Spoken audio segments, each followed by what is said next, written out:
Place maintenant aux Market Movers en direct sur TV Finance et Boursorama. On retrouve Mathieu Driol, analyste senior chez Day by Day. Bonjour Mathieu. Bonjour Anne-Laure.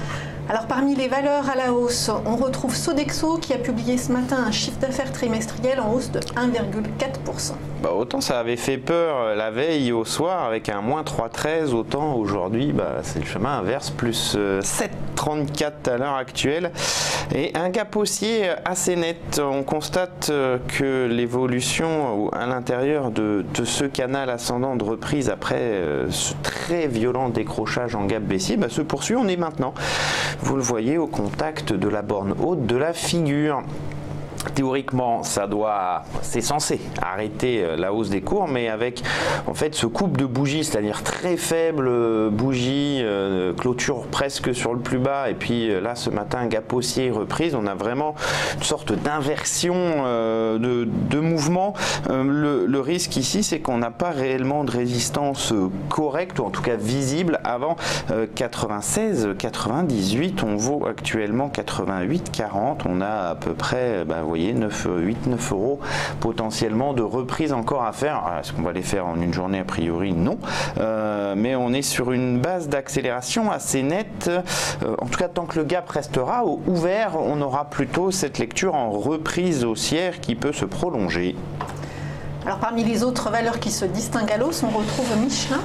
Dû à une forte survente, le cours du constructeur de pneumatiques décroche, comme tout le secteur automobile depuis quelques semaines déjà, probablement dû aux risques risques commerciaux qui ont impacté cette valeur en retournement baissier dans le cadre d'une formation arrondie. Elle est beaucoup plus visible sur un horizon de temps plus long.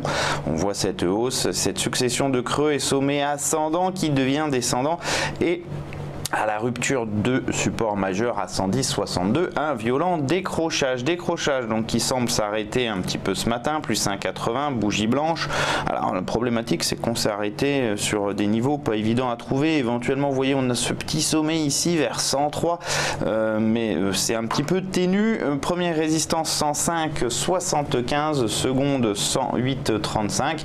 On peut effectivement, dans le cadre d'un rounding top, avoir une reprise haussière au minimum, jusqu'à, on va dire, l'ancienne zone de support majeur pour effectuer une polarité, ce qui nous fait quand même 5 euros de progression, donc à surveiller.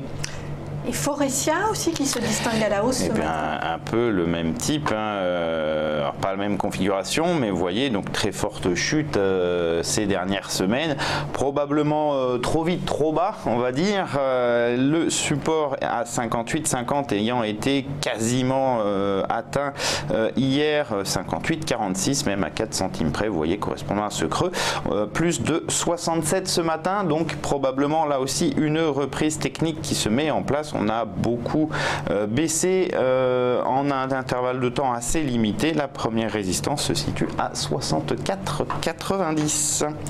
Alors prudence en revanche sur Tarkett, c'est une valeur que je ne connais pas.